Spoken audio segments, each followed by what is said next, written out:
আসসালামু আলাইকুম। আজকে 21 জানুয়ারি 2026 তারিখ বাংলাদেশ থেকে বুলগেরিয়ার ভিসা অ্যাপ্লিকেশান জমা দেওয়া যাবে, যেটার জন্য আগেই ইন্ডিয়া যাওয়া লাগতো। ইন্ডিয়া যাওয়া লাগবে না, ঢাকাতে বনানীতেই জমা দেওয়া যাবে।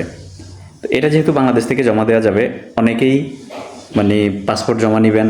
যারা কাজ করতে পারবেন তারাও জমা নেবেন, যারা কাজ করতে পারবেন না তারাও জমা নেবেন। তো আমি সতর্ক করার জন্য আপনাদেরকে ভিডিওটি দিচ্ছি, যেহেতু আমি বাস্তব অভিজ্ঞতার আলোকে কথাগুলো বলছি, কারণ আমিও যেহেতু এটা নিয়ে কাজ করি, এটা নিয়ে আমি পড়ে আছি, সেজন্য আমি বাস্তব অভিজ্ঞতাগুলো আপনাদের সাথে শেয়ার করবো, যাতে করে আপনারা যেন প্রতারিত না হন, ক্ষতিগ্রস্ত না হন। যারা এজেন্সি আছেন অথবা যারা ক্লায়েন্ট আছেন, আপনারা যেন সঠিক গাইডলাইনটা বা সঠিক ইনফরমেশনটা জেনে যেন আপনারা পরবর্তী পদক্ষেপ নিতে পারেন। তার আগে প্রবাস এবং প্রবাসী রিলেটেড নিত্য নতুন তথ্য এবং আপডেট পেতে আমার আইডিটি ফলো দিয়ে আমার সাথে যুক্ত থাকার বিশেষ অনুরোধ রইল। বুলগেরিয়া নিয়ে আমি কাজ করি। আমি 2024 সাল 2025 সাল বুলগেরিয়া নিয়ে আমি যথেষ্ট চেষ্টা করেছি। চেষ্টা করার পরে 2025 সালের শেষের দিকে আমি সফলতা পেয়েছি। বলতে আবার ভিসা পয়দা করতে পারছি, বিষয়টা এমন না। আমি কোম্পানির সাথে কন্ট্রাক্ট করে কোম্পানি থেকে কন্ট্রাক্ট পেপার এনে আমি যতটুকু ভিসা পরবর্তী প্রক্রিয়া পরবর্তী ধাপে যাওয়ার জন্য যে ডকুমেন্টগুলো নিয়ে আসার দরকার আমি ওগুলো নিয়ে আসছি। আনার পরে ইন্ডিয়াতে আমি অ্যাপয়েন্টমেন্ট ডেট পাচ্ছিলাম না, সেজন্য ইন্ডিয়া অ্যাপয়েন্টমেন্ট জটিলতার কারণে কিন্তু আমি লোকজনকে দাঁড় করাতে ব্যর্থ হচ্ছিলাম, হিমশিম খাচ্ছিলাম।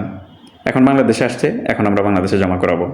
কিন্তু এই যে একটা দীর্ঘ প্রক্রিয়া, আমি বললাম যে দীর্ঘ প্রক্রিয়ার পরে আমি ডকুমেন্টেশনে দেখা পাইছি বা আমি এম্বাসিতে ফাইল সাবমিট করার জন্য একটা পর্যায়ে আসছি, এটা কিন্তু আজকে বলার পরে কালকে কিন্তু আমি দিতে পারি না, বা 2 মাস পরেই কিন্তু আমি এই সুযোগটা পাই নাই। অনেক কাঠঘর পড়ানোর পর, অনেক সময় ব্যয় করার পরে গিয়ে কিন্তু এই পজিশনে আসছি। তো যারাই এখন বাংলাদেশে আবেদন জমা করা যাবে বলেই, যারাই আপনার কাছ থেকে পাসপোর্ট নিবে বা করবে, আপনি এই যে ভিতরগত যেই ব্যাকগ্রাউন্ডের যে ধকলটা, এটা আপনাকে কেউ বলবে না, এটা ফোকাসও আনবে না। জাস্ট আপনাকে বলবে যে বাংলাদেশে এখন বুলগেরিয়া জমা দেওয়া যাবে, আপনারা জমা দেন, খুব সহজে ভিসা পেয়ে যাবেন। তো এরকম মিষ্টি কথায় না গুলে ভিতরগত ইনফরমেশনগুলো জেনে তারপরে ফাইল জমা দেন। হুমড়ি খেয়ে জমা দিলে নিজেও ক্ষতিগ্রস্ত হবেন, আর আপনারা যারা এজেন্সি আছেন কাউকে পাসপোর্ট দিয়ে দিলে আপনারা নিজেরা ক্ষতিগ্রস্ত হবেন, আপনাদের ক্লায়েন্টগুলোকে ক্ষতিগ্রস্ত করবেন। অথবা আপনারা যারা ক্লায়েন্ট আছেন, আপনারাও যে কারো কথাতে বিশ্বাস করে আপনারা ফাইল জমা দিয়ে দিলে আপনার সময় এবং অর্থ বরবাদ হবে, দুইটাই বরবাদ হবে। তো সেই জন্য আগে পিছিয়ে ভেবে তারপরে ফাইল জমা দিবেন। যেহেতু বুলগেরিয়া বাংলাদেশ থেকে আবেদন করা যাবে, তার মানে এই নয় যে আপনি জমা দেওয়ার সাথে সাথেই আপনি 2-4 মাসের মধ্যেই আপনি ওয়ার্ক পারমিট এনে আপনি এম্বাসি ফেস করে আপনি ভিসা পেয়ে যাবেন, বিষয়টা এমন নয়।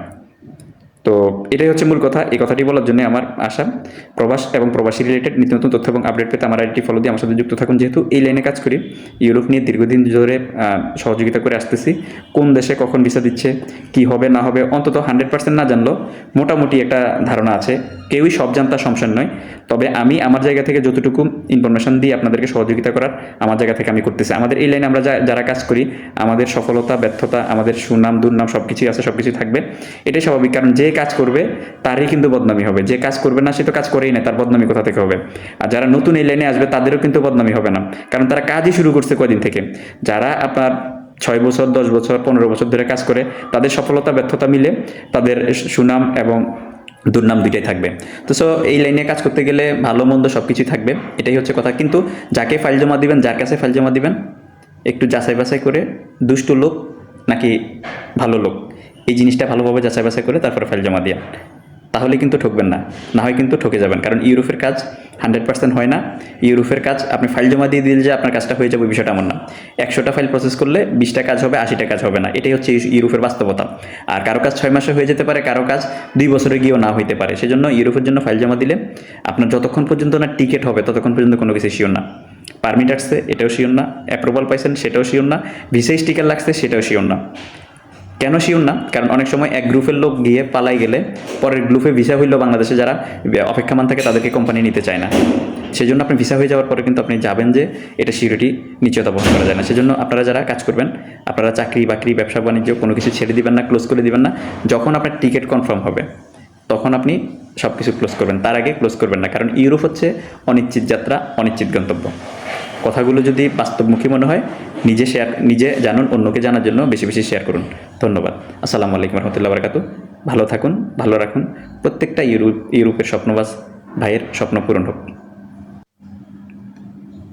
এই প্রত্যাশায় আজকের মতো রাখছি। আল্লাহ হাফেজ।